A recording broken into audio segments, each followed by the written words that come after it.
les prix du gaz en Europe devraient rester à des niveaux records au moins jusqu'au printemps prochain, ce qui permettra à la compagnie nationale d'hydrocarbures Sonatrach de générer des revenus supplémentaires, étant donné que la plus grande partie de ses ventes est commercialisée sur le vieux continent, et que le gaz est pompé à sa capacité maximale en raison du niveau de prix très attractif. Dans ce contexte, la Bank of America s'attendait à ce que les prix du gaz restent élevés en Europe d'environ 30% en septembre, et 7% en octobre prochain, tandis que les experts espagnols, selon les médias locaux, ont vu que la tendance à la hausse des prix continuait jusqu'au printemps prochain au moins. Dans l'indice néerlandais du gaz TTF, qui est considéré comme une référence pour le continent européen, le prix de 1 mégawattheure a atteint 79 €, un record que les prix de cette substance n'avaient pas atteint auparavant en Europe, alors que les prix étaient il y a quelques jours seulement au-dessus de 50 € le mégawattheure. Selon les observateurs du marché du gaz en Europe, la Russie veut mettre le vieux continent à genoux pour accepter les conditions d'exploitation du deuxième gazoduc Nord Stream 2, en créant une pénurie de gaz avant le début de l'hiver.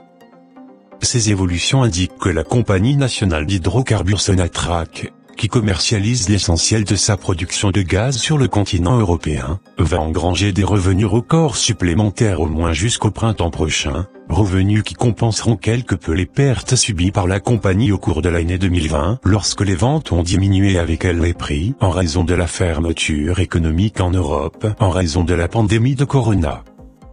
Dans ce contexte, l'analyste pétrolier et gazier algérien et expert à la bourse de Stockholm, Noureddin Guelil, estime que les prix du gaz vont rester élevés sur le continent européen pour deux raisons principales.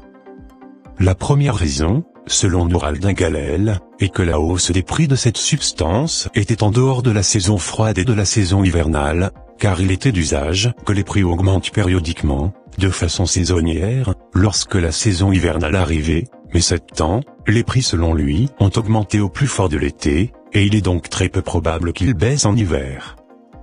La deuxième raison, selon lui, est qu'il y a une demande bien supérieure à l'offre, en ce qui concerne le gaz en Europe et dans plusieurs régions du monde, et donc les prix ont atteint des niveaux records, et on s'attend à ce qu'ils continuent dans cette tendance pendant plusieurs mois, très probablement, jusqu'en mars prochain. Un expert de Stockholm en Suède, Noureddin Guelil, a souligné que Sonatrach a une opportunité historique d'obtenir des revenus records au vu des niveaux très élevés de gaz, que ce soit pour le gaz naturel ou le gaz liquéfié GNL, expliquant que Sonatrach doit pomper du gaz avec ses capacités maximales vers l'Europe dans cette circonstance compte tenu des tarifs très attractifs.